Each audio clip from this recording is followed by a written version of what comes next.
Hi guys, and welcome to my agility vlog. I'm trying out some plyometric tasks.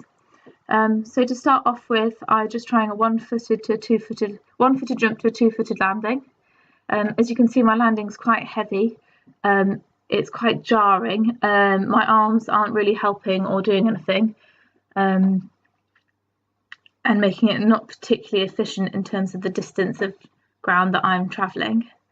And as you can see, as my hips and knees bend, my trunk really bends as well. And so there's quite a large forward trunk lean, and also my head moves quite a lot. So I was thinking about how this would transfer to a sporting situation, and obviously I wouldn't really have much control of where I was going because of that lack of upper body stability.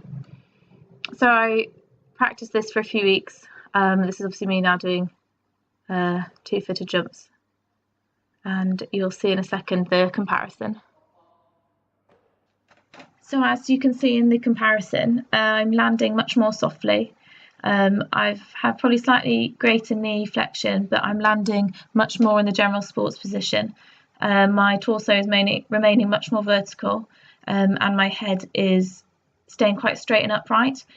So this would translate much more to sports, as I'd be able to kind of see the field and see where I was playing much more easily. The arm swing also is a lot more coordinated, and I feel like each jump is a lot more consistent, and this means that the whole kind of exercise feels a lot more efficient and easier to do. The second plyometric skill that I tried was just jumping off the box, so kind of one-footed step and bilateral landing. Again, similar to my first on-the-ground hops, I'm very kind of tilted forwards and not particularly balanced or springy.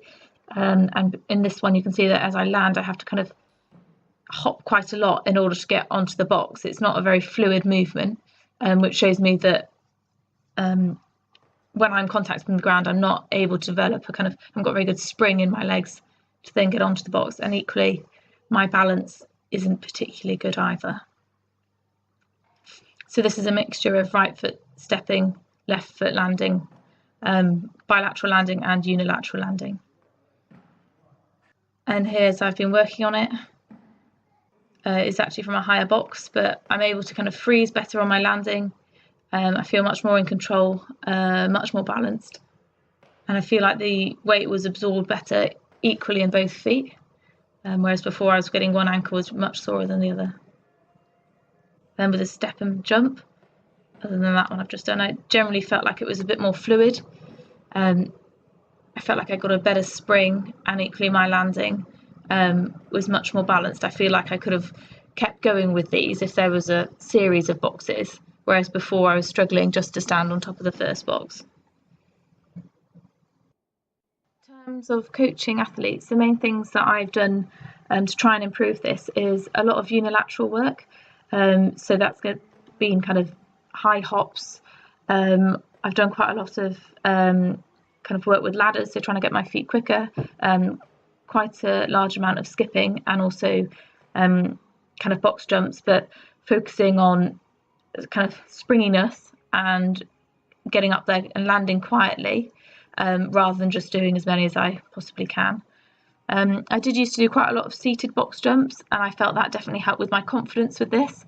I think for quite a lot of athletes it can be a bit unnatural jumping off a box onto another one, and I certainly found as I went through, the more practiced I was at the task, the more confident I felt.